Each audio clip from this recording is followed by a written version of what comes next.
Chairman PTI का इंसानी हकूक की खिलाफ वर्जियां बारे बयान गुमराह ने समाजी राबते की वैबसाइट ट्विटर से एक पैगाम में वज़ीर आज़म शहबाज शरीफ का कहना सी कि चेयरमैन पीटीआई बैनुल अक़वामी मीडिया के नाल अपने इंटरव्यूज़ खुलेआम गलत बयानी कर रहे हैं।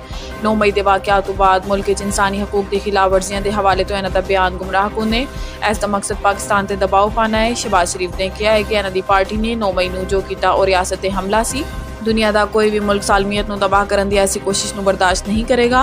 मुजरिमां तो कानून के तहत निपटा जाएगा। इस गल को यकीनी बनाया जाएगा कि इंसानी हकूक की खिलाफ वर्जी ना हो। वज़ीर आज़म शहबाज शरीफ ने मजीद किया है कि पाकिस्तान इंसानी हकूक के मुतल्लिक अपनी आइनी जिम्मेदारियों को मुकम्मल एहतराम करता है।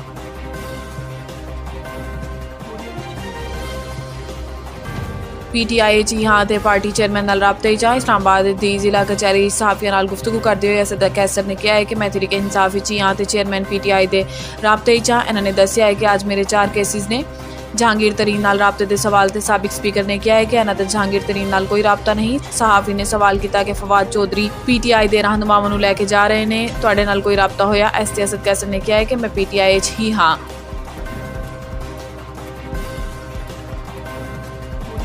9 मई वाक़यात ऑडियो से वीडियोज़ वाला नाल किसी सूरत मुआफ़ी नहीं मिलेगी। फैसलाबाद की तकरीर नाल खिताब करते हुए राणा सनाउल्ला का कहना सी कि पीटीआई वालों 50 लाख घर 1 करोड़ नौकरियों के झूठे वादे किए। करप्शन खत्म करने के दावेदारों ने खुद करप्शन की, लेकिन असी एक साली तरक्याती मनसूबा दोबारा शुरू कर लिया। इन्होंने कहा है कि पीटीआई वालों सिर्फ गल्लां ही करनियां आंदियां ने, अमली तौर पर कुछ नहीं किया। इन्होंने का कहना सी कि असी हर कीमत पर रियासत की रिट को कायम करांगे। 9 मई के वाक़यात मुलविस अनासिर को किसी सूरत मुआफ़ी नहीं मिलेगी।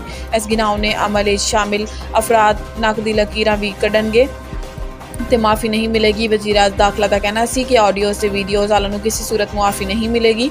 सरकशी ते बगावत करने वालों सियासत करने का कोई हक नहीं।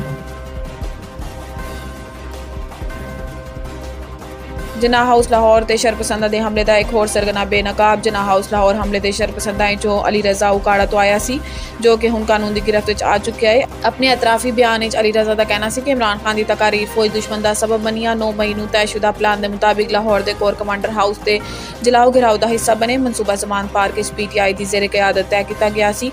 मनसूबे हसन नियाजी, यासमीन राशिद, एजाज चौधरी वगैरह शामिल सी। अली रजा के मुताबिक यह सब चीज़ा पीटीआई चेयरमैन की फौज मुखालिफ तकारीर का नतीजा है। तकारीर तो मुतासर होकर असी यह सब किया ते जलाओ घिराव का हिस्सा बने। सुप्रीम कोर्ट मुआशी मामलात मुदाखलत नहीं करेगी। Supreme court Karachi registry KESC की निजकारी के खिलाफ जमात इस्लामी की दरखास्त से समात हुई। चीफ जस्टिस की सरबराही 3 रुकनी बेंच ने इस्लामाबाद तो बजरिया वीडियो लिंक की समात की।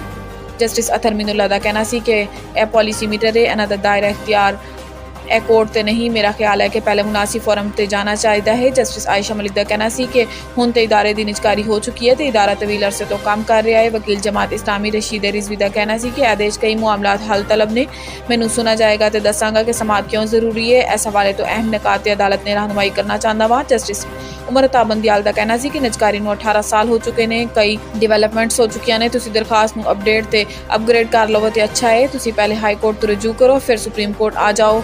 सुप्रीम कोर्ट मुआशी मामलात में मुदाखलत नहीं करेगी। मुआशी मामलात सुप्रीम कोर्ट को कोई महारत हासिल नहीं। वैसे भी पार्लियामेंट ने आर्टिकल 184 दी शिक 3 के मुतालिक 2 कवानीन बनाए ने। पुराने मुकदमा समात मुकर्रर कर रहे हैं ताकि देख लवो कि की इशू है।